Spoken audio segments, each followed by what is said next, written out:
Hello friends, this is Zoe from Secretry, and today I'm going to be talking to you about zombies. Only now do we know the term zombies, but what if I told you that zombies did exist 500 years ago? Watch this episode I have for you today and let me know if you agree or not.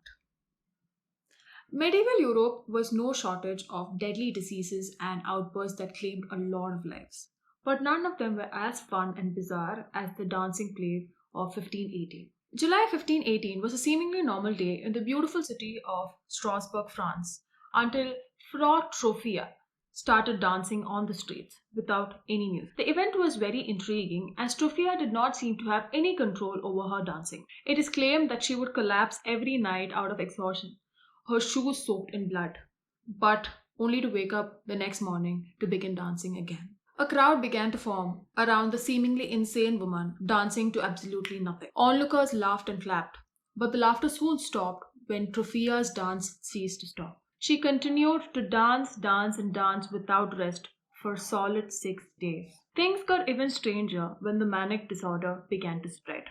Within a week, 34 more joined in, and within a month, 400 more people joined in this spontaneous dance off.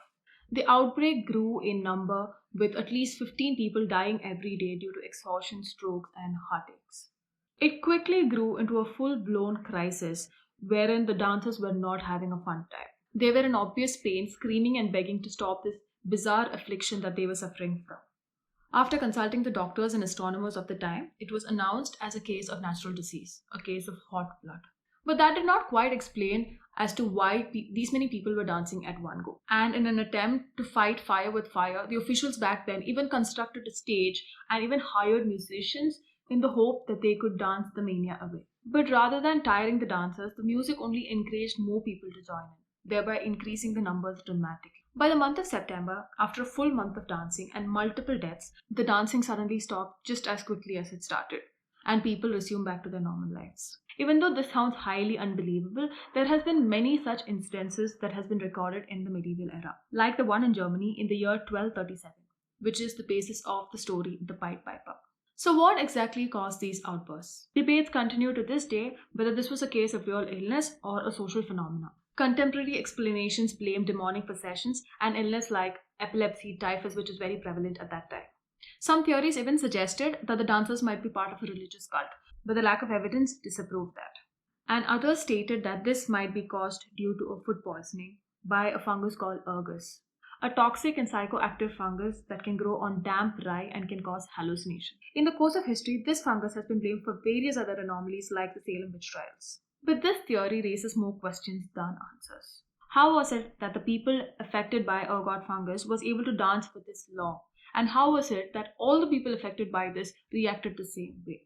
The most widely accepted theory is of American historian John Wallow. He stated that the plague was a form of a mass psychogenic disorder, which involved many people suddenly exhibiting the same weird behavior.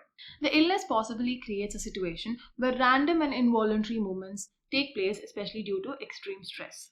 And this takes form based on local stress. In this case, it was of Saint Vitus, who Europeans believe had the power to curse people to a dancing plague. And when this, combined with the horrors of famine and disease, might have induced a stress-based hysteria all around the city. The one way to elucidate the dancing plague is to consider the trance state people reach today in cultures across the world like Brazil, Madagascar, Kenya, etc. People here deliberately seem to enter trance states during rituals and ceremonies or involuntarily due to extreme stress. And once affected, the perception of pain and exhaustion are marginalized. You can draw parallels to this with the laughing epidemic that took place in Tanzania in the year 1963 and that went on for 18 long months. A couple of girls at the local mission school caught the giggles and their friends followed suit until two-thirds of the whole school was laughing and crying uncontrollably. The school eventually had to be shut down. Back home, the pupils infected their families and in fact, they infected the entire village and several hundred cases were recorded over this period. We may not be sure what caused the deadly dancing epidemic, but the involuntary movements, being in a trance-like state, and people dancing themselves to death surely qualifies as zombie behavior. It's just that back then, people did not understand the concept of being a zombie. It went unnamed.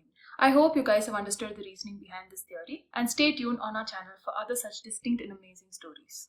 Do show your support by liking and subscribing to our channel and we will surely come back with more such exciting truths.